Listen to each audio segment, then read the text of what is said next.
तो आदाब, नमस्कार, गुड इवनिंग, सत श्री अकाल। एक बार फिर आप तमाम लोगों का स्वागत है क्राइम तक की कहानी के इस एपिसोड में। उम्मीद है पूरी फैमिली अच्छी होगी, अपना ख्याल रख रही होगी।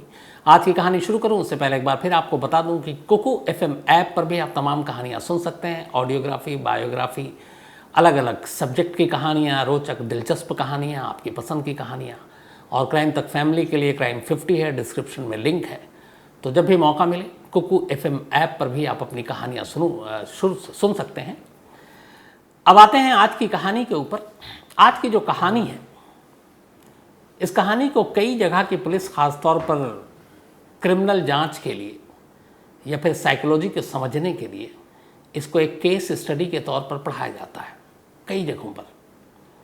और कहा जाता है कि इस केस को देखो, समझो, इसके कैरेक्टर को समझो, इसकी कहानियों को समझो, तो पुलिसिंग में आगे चलकर इन्वेस्टिगेशन में मदद मिलेगी। आज की कहानी प्यार में जलन की कहानी है, एक इंतहाई हद तक गुजर जाने की कहानी है। कहानी पंजाब से शुरू होती है लेकिन ख़त्म इंग्लैंड में जाकर लंदन में ख़त्म होती है।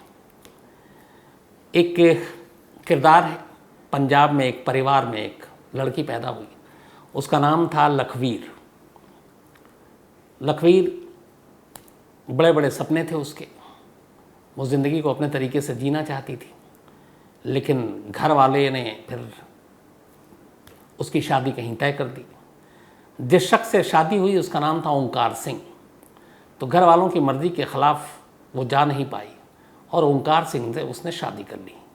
अब ओंकार सिंह से शादी इसलिए भी घर वालों ने की कि ओंकार सिंह एक ठीक ठाक पैसे वाला शख्स और लंदन में रहता था, वहीं काम करता था। तो पंजाब में एक बड़ा तबका है जिनके बहुत सारे लोग रिश्तेदार विदेशों में हैं, चाहे वो लंदन हो, कनाडा हो, ऑस्ट्रेलिया हो, यूएस हो। तो उन्हीं में ओंकार भी था। तो अब शादी के बाद जाहिर सी बात है कि लखवीर को लंदन ही जाना था, उसे ये पंजाब और देश अब छोड़ना पड़ता। इस बात का उसे अफसोस था, लेकिन घर वालों के वो दिल भी नहीं तोड़ सकती थी, तो शादी कर ली। और इसके बाद वो लंदन में चली गई। लंदन के साउथ हॉल वेस्ट लंदन में ओंकार सिंह का घर था। ठीक ठाक पैसे थे, सही नौकरी थी, सब कुछ ठीक चल रहा था। धीरे धीरे वक्त बीता, एक एक कर लखवीर और ओंकार के 3 बच्चे हुए। घर गृहस्थी सब ठीक थी, लेकिन कहीं ना कहीं एक खलिश, एक अफसोस था लखवीर की कि वो ऐसी ज़िंदगी बंद कर ज़िंदगी नहीं जीना चाहती थी। लेकिन फिर भी वो किसी तरीके से एडजस्ट कर रही थी, तब तक जब तक कि एक रोज़ एक बुरी खबर आई, और वो ये कि ओंकार सिंह को कैंसर है, वो बीमार है। अब उसका इलाज शुरू हुआ, और तब ये चूँकि 80 के दशक के आखिर की कहानी है, इतना उसको लेकर बहुत सारे इलाज भी नहीं थे, तो इलाज ढूंढा गया, बड़ा महंगा खर्चीला। तो धीरे धीरे अब ये हो गया कि ओंकार बीमार है, कामकाज पे भी असर पड़ा, घर गृहस्थी पर भी असर पड़ा, और बीमारी लंबी चली। अब घर चलाने के लिए क्या किया कि लखवीर ने ओंकार से पूछकर अपने कुछ फ्लोर जो घर के थे इनके वेस्ट लंदन में, उसको किराए पर चढ़ा दिया। और उन्हीं किराएदारों में से एक किराएदार आया, पंजाब का ही एक 20 साल का नौजवान, जिसका नाम था लखविंदर चीमा। लखविंदर, उसके बहुत सारे रिश्तेदार थे इंग्लैंड में, तो वो भी अपने सपनों को लेकर लंदन पहुंचा। सस्ता घर मिला किराए पे, पता चला, और चूँकि पंजाब का ही था तो ज़्यादा मुश्किल भी नहीं हुई। अब लखविंदर बतौर किराएदार लखवीर के घर पर रहने लगा। इधर लखवीर का पति ओंकार सिंह अस्पताल में है, कैंसर का इलाज चल रहा है, और वो अब इसके बाद बहुत बोर होने लगी। उसे लगा कि दिन भर पति की तीमारदारी, हॉस्पिटल के चक्कर, 3 बच्चों को पालना, पति की सेवा करना, उसे लगा कि यही ज़िंदगी, तो मैंने नहीं सोची थी कि ऐसी ज़िंदगी जीऊँगी। तो इसी गम में थी, उदास भी थी, और उसी दौरान में एक नया किराएदार लखवीर, 20 साल का नौजवान, वहाँ पहुँच गया। अब धीरे धीरे लखवीर और लखविंदर में दोस्ती हो जाती है, फिर दोस्ती प्यार में बदल जाता है। अब 3 बच्चे की माँ लखवीर और 20-22 साल का नौजवान लखविंदर दोनों रिलेशनशिप में आ जाते हैं। चूँकि पति का इलाज हॉस्पिटल में, घर में कोई रोक टोक वाला नहीं, और उसी घर में किराएदार के तौर पर। लेकिन फिर ये रिश्ता धीरे धीरे बहुत करीबी होता जाता है, यहाँ तक कि अब लखवीर, जो लखविंदर है, उसको एक तरह से अपने पति का दर्जा देना शुरू करती है। उसके कपड़े भी धोती है, उसके लिए खाना बनाती है, उसके कमरे की सफाई भी खुद करती है, मतलब उसका बहुत ख्याल रखती, हद से ज़्यादा। सब कुछ ठीक चल रहा था। वो अपना वहाँ काम कर रहा था, घर पे रह रहा था। धीरे धीरे वक्त, महीना, साल बीतता जाता है। इन दोनों के रिलेशनशिप को करीब 16 साल हो जाते हैं। इस दौरान में बीच में एक वक्त ऐसा आया जब लखवीर को लगा कि अब लखविंदर के साथ ही शादी कर लें और ओंकार को तलाक दे दें। लेकिन फिर उसे मालूम था उसके ख़ानदान में, पंजाब में, एक डिवोर्स देना और एक बड़ा अजीब सा एक माना जाता है। तो उसे लगा कि लोग क्या कहेंगे, फिर उसके बाद उसकी दूसरी शादी करने को तैयार नहीं होंगे। तो उसे लगा बड़ा उलझन है। फिर भी उसने लखविंदर को कहा, बल्कि एक बार तो उसने ओंकार को जाके अस्पताल में कह दिया कि मैं तुम्हें डिवोर्स देना चाहती हूँ। उसने समझाया। लखविंदर ने कहा कि देखो ये ठीक नहीं है, सोसाइटी क्या कहेगा, हमारे रिश्तेदार क्या कहेंगे, ख़ानदान वाले क्या कहेंगे। फिर उसने कहा चलो ठीक है, शादी नहीं है लेकिन ये मेरे पास तो है, मेरे इर्द गिर्द है, मेरी नज़रों के सामने है, ऐसे ही ज़िंदगी काट लेंगे। वो उसको लेके एक तरह से एकदम मतलब प्यार में अंधी हो चुकी थी। करीब 16 साल बीत गए। 16 साल के बाद अब तारीख आ गई। ये बात है कि इन लोगों के अफेयर को शुरू हुए हुए 93 में इन लोगों का अफेयर शुरू हुआ था और धीरे धीरे करीब 16 साल हो गए। 16 साल के बाद 2008 नवंबर का महीना आ गया। नवंबर के महीने में अचानक अब इधर लखवीर को ये लगा कि उसकी उम्र भी करीब 40 साल के इर्द गिर्द करीब आ गया, पहुंच गया है। घर वालों को लगा कि बेटा लंदन में है, काम करता है, उम्र बढ़ती जा रही है, शादी कर नहीं रहा है। उन्होंने उसके लिए लड़की देखना शुरू किया। इस दौरान में एक लड़की से इसकी दोस्ती भी हुई। फिर घर वालों ने एक लड़की के बारे में बताया जो लंदन में ही थी। दोनों घर वालों के कहने पर वो मिलने को तैयार हो गया। उस लड़की का नाम था गुरजीत। पहली मुलाकात में लखविंदर को गुरजीत पसंद आ गई, गुरजीत को भी लखविंदर पसंद आ गया। अब दोनों ने हामी भर दी। अभी हुआ कि इन दोनों की शादी होगी और इसी दौरान में ये सारी बातें चल रही और दिसंबर 2008 का मामला है। अचानक एक रोज़ अब लखविंदर बताता है लखवीर को कि उसके घर वालों ने उसकी शादी तय कर दी है और शादी जो है 14 फ़रवरी वैलेंटाइंस डे के दिन 2009 में होगी। अब ये सुनते ही लखवीर के पैरों तले ज़मीन खिसक गई। उसे लगा कि जिस शख्स को 16 साल से मैं जिसकी इतनी सेवा कर रही हूँ, उसके कपड़े धुलती हूँ, खाना देती हूँ, इतना प्यार करती हूँ, वो मुझे छोड़कर किसी और से शादी कैसे कर सकता है। वो बहुत रोई गिड़गिड़ाई, उसने समझाया, लेकिन लखविंदर ने कहा कि देखो ये ठीक नहीं, हम दोनों की एक तो शादी नहीं हो सकती और दूसरा घर वालों ने कहा है और मैं भी वैसे कब तक ऐसी ज़िंदगी जीऊँगा। तो उसकी तमाम गुजारिश मिन्नतों के बावजूद लखविंदर पे कोई फ़र्क नहीं पड़ा और उसने अपना फ़ैसला सुना दिया। उसके बाद भी वो उसको लगातार मनाती रही पर वो माना नहीं। अब धीरे धीरे लखवीर को ये एहसास हुआ कि शायद वो लखविंदर के बिना जी नहीं पाएगी और उसकी अगर किसी से शादी हो गई तो फिर वो क्या करेगी। उसने बहुत समझाया, नहीं जब समझा तो उसे लगा कि जब ये मेरा नहीं हो सकता तो फिर किसी का नहीं होना चाहिए। फिर उसके दिमाग में आया कि लखविंदर को ही रास्ते से हटा दें ताकि ना इसकी शादी हो और ना फिर मैं किसी और के साथ इसको देख सकूं। इसके बाद वो इंडिया आती है। इंडिया आने के बाद वो एक ख़ास किस्म का जहर यहाँ से ख़रीदती है। एक पौधा था, उस पौधे का इस्तेमाल जहर के तौर पर भी होता है और उस पौधे का इस्तेमाल मेडिकल टर्म में भी, इलाज के लिए भी होता है। उसको क्वीन ऑफ पॉइजन कहते हैं, असली नाम कुछ और है। तो वो इंडिया आती है, वो पॉइजन, वो पौधा ख़रीदती है, वापस लंदन जाती है। दिसंबर का महीना है, क्रिसमस करीब है। ठीक क्रिसमस के फ़ौरन बाद 25 दिसंबर के बाद, वो दिसंबर में ही आई इंडिया, उसके बाद जहर लेकर चली गई। उसने एक रोज़ उसको कहा ठीक है तुम्हारी जैसी मर्ज़ी, पर चलो तुम खाना वाना तो खाते रहो। अच्छा, इस दौरान ये हुआ कि अब लखविंदर को लगा कि वो शादी कर रहा है, लखवीर को छोड़ना है, वो मान नहीं रही है। पैसे वैसे उसने कमा लिए थे, नौकरी ठीक ठाक थी, तो उसने लखविंदर का किराए का कमरा छोड़ दिया और थोड़ी दूरी पर अलग से उसने अपना एक फ्लैट ले लिया और अब वो वहीं रहने लगा, क्योंकि उसे लगा था कि शादी के बाद वो यहीं रहेगा गुरजीत के साथ। तो खैर दिसंबर क्रिसमस के बाद एक रोज़ लखविंदर इसके घर पहुंच जाती है, लखविंदर के घर। और लखवीर कहती है कि चलो मैं तुम्हारे लिए खाना बना देती हूँ। और इतने बरसों से बना रहा है, उसने कहा बनाओ। उसने खाना बनाया और उस खाने में वही थोड़ा सा जहर मिला दिया। लखविंदर ने खाना खाया। अच्छा, वो एक केमिकल कोई फैक्ट्री उस टाइप की चीज़ थी जहाँ वो काम करता था, नौकरी। खाना खाने के बाद अचानक उसकी तबीयत बिगड़ी। उसे लगा कि सांस लेने में मुश्किल आ रही है, वोमिट हो रहा है। तो किसी तरीके से उसने 999 पे कॉल किया, इमरजेंसी। तो उसके बाद उसे अस्पताल ले जाया गया। अस्पताल में डॉक्टरों ने चेक किया तो उन्होंने शक हुआ कि ये पॉइज़न का मामला है। लेकिन फिर उसके पेशे वेशे के बारे में पूछा गया तो पता चला वो केमिकल वहाँ काम करता। तो लगा कि शायद उसी में से कोई चीज़ आ गई होगी। इसने भी कुछ कहा नहीं, लेकिन वक्त पे अस्पताल ले जाया गया था। जहर की मात्रा बेहद कम थी, तो लखविंदर की जान बच गई, ये वापस आ गया।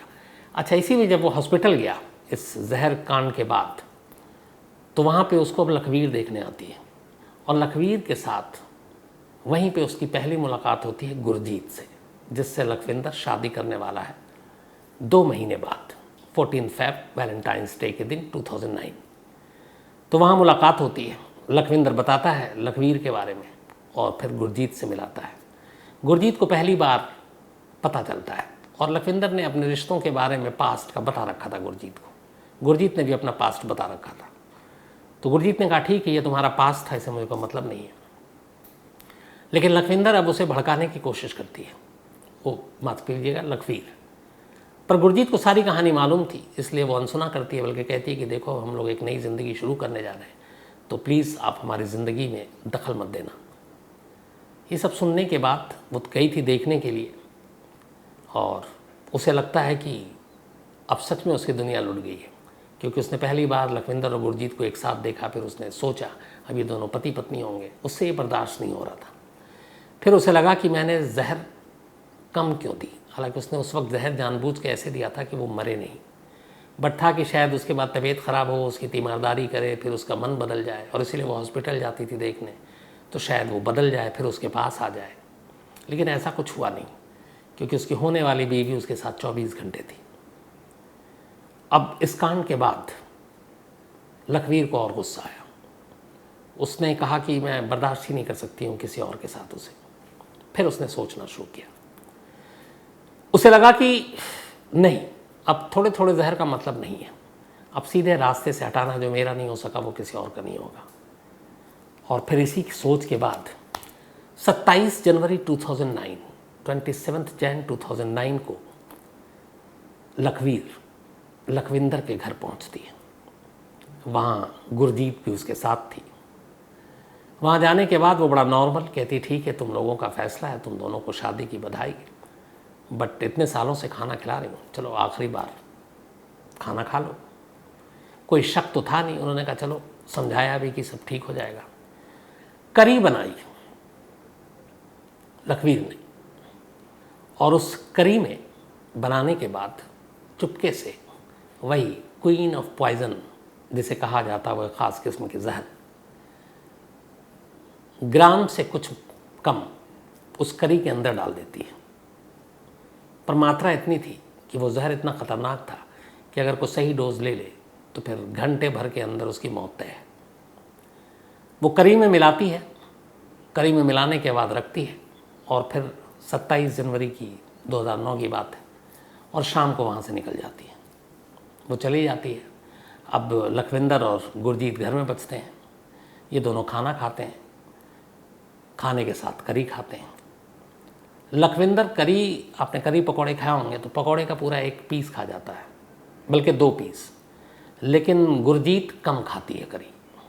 एक शायद ये भी है कि उसने बनाया, मैं क्यों खाऊं, ऐसा भी हो सकता है, लेकिन इत्तफाक नसीब कहें उसने कम खाया। दोनों ने जैसे ही करी खाई, उसके कुछ मिनट के बाद ही दोनों को उल्टियाँ शुरू हो गई। उल्टियाँ शुरू हो गई, ऐसा लगा कि दम घुट रहा है। और इत्तफाक से इसी दौरान लखविंदर की बहन जो लंदन में थी, वो घर पहुंच गई। घर पहुंच गई तो उसने देखा कि उसके भाई की हालत है। अच्छा, इस दौरान में जब हालत ख़राब हुई, तब लखविंदर ने भी कुछ अपने दोस्तों को पूरी कोशिश करके कॉल और मैसेज कर दिया कि मेरी तबीयत बिगड़ रही है और मुझे ऐसा लगता है कि खाने में लखवीर ने पॉइज़न मिला दिया, ये उसने बाकायदा मैसेज कर दिया। अब इत्तेफाक से बहन आ गई, कुछ मैसेज पढ़ के दोस्त आ गए, फ़ौरन दोनों को अस्पताल ले जाया गया। अस्पताल ले जाने के बाद डॉक्टरों ने कोशिश की, लेकिन अगले 1 घंटे के अंदर अंदर लखविंदर चीमा की मौत हो गई, क्योंकि उसने जहर की मात्रा ज़्यादा ले ली थी करी की शक्ल में। दूसरी तरफ गुरजीत ने कम खाया, लेकिन वो कोमा में चली गई। अब ये जहर ऐसा था जो अलग अलग इंसान के शरीर के अंगों पर असर करता था। डॉक्टरों को इस बात का डर था कि कहीं गुरजीत के तमाम अलग अलग जो अंग हैं वो ख़राब ना हो जाए। उसका इलाज चला, ऊपर वाले ने साथ दिया, न गुरजीत का कोई शारीरिक अंग ख़राब हुआ और ना ही उसकी मौत हुई, वो बच गई। अब गुरजीत बच गई। अगले महीने शादी की पूरी तैयारी हो रही थी, 14 फ़रवरी, और यहाँ 27 जनवरी को जो है लखविंदर की मौत हो चुकी थी। अब लखविंदर की मौत के बाद पुलिस ने जांच शुरू की। गुरजीत ने फिर बताया और लखविंदर की बहन ने बताया, उनके दोस्तों ने बताया कि कुछ एक ऐसे मैसेजेस आए हैं। अब पुलिस तक वो मैसेज पहुँचे। पुलिस ने तफ्तीश की। तफ्तीश करने के बाद पुलिस ने लखवीर को गिरफ्तार किया और लखवीर को फर्स्ट डिग्री डेथ मतलब मर्डर और अटेम्प्ट टू मर्डर, क्योंकि गुरजीत बच गई थी, इन दोनों का मुल्जिम ठहराया और कोर्ट में चार्जशीट दाखिल की। अब कोर्ट में बहस शुरू हुई, लेकिन अदालत में ये फिर एक मामला आकर फंस गया। अदालत ने पुलिस से कहा कि इस बात का कोई सबूत नहीं है कि उस करी में जहर लखवीर ने मिला। आप लिंक इस्टेब्लिश कर दो, एक तो ये जहर कहाँ से लंदन तक पहुँचा, कौन लेकर आया, और यही जहर लखविंदर और गुरजीत को दिया गया, ये कैसे साबित होगा। आप ये साबित कीजिए, वरना फिर कोई मतलब नहीं है। अब पुलिस के सामने चुनौती थी। पुलिस लग गई तफ्तीश में, खंगाला लखवीर के ट्रैवल रिकॉर्ड को। पता चला कि हाँ पंजाब आई थी दिसंबर में। अब इंडियन पुलिस से भी मदद ले रही थी, लेकिन ये सारी चीज़ें आगे बढ़ती एक बड़ा आसान काम हो गया। सर्च वारंट लेकर खामोशी से पुलिस पहुंच गई लखवीर के घर। लखवीर के घर की जब तलाशी ली गई तो लखवीर के बैग और एक जीन्स के पॉकेट से उसी जहर, जिसे क्वीन ऑफ पॉइजन कहते हैं, कि कुछ और मात्रा में वो जहर बचे हुए मिल गए लखवीर के घर से, उसकी पैंट की जेब से। अब ये दोनों चीज़ें मिली, दिसंबर में उसका इंडिया ट्रैवल करना, इन सारे लिंक को जोड़ना, सबसे बड़ी बात कि जो अक्यूज़ड है उसके पास से घर से ड्रग्स की ये जहर की बरामदगी, तो ये काफ़ी बड़ा सबूत था। इसके बाद लंदन पुलिस ने इस सबूत को अदालत के सामने रखा। अदालत ने तमाम सबूत देखे। अब अदालत जो है वो कन्विंस हो गई और उसने कहा कि हाँ, अब ये साबित होता है कि लखवीर ने ही लखविंदर को जहर दिया। मुकदमा चला करीब साल भर तक। 10 फरवरी 2010, 10 फ़रवरी 2010, जूरी ने अपना फैसला सुनाया। जूरी ने लखविंदर के कत्ल के लिए लखवीर को दोषी ठहराया और गुरजीत की जान लेने की कोशिश के लिए भी लखवीर को दोषी ठहराया, और इसके लिए उसे लाइफ इम्प्रिजमेंट यानी कि उम्र कैद की सज़ा सुनाई। साथ में एक शर्त भी लिखा कि इस लाइफ इम्प्रिजमेंट में जो उम्र कैद की सज़ा काटेगी, 23 साल से पहले वो पेरोल की हकदार नहीं होगी। यानी 23 साल तक तो वो जेल में रहेगी, 23 साल के बाद वो बेल के लिए मूव कर सकती है, पेरोल के लिए, लेकिन लगातार 23 साल तक उसे जेल में रहना होगा। 2010 में ये सज़ा सुनाई गई। 12 साल हो चुके हैं, अब ये 11 साल और है उस पेरोल की शर्त को आने में, यानी कि 2033 में। तब तक शायद लखवीर की उम्र 65 साल की हो चुकी होगी। यानी अगर 23 साल बाद पेरोल पे वो निकलती है तो 65 साल की उम्र में निकलेगी।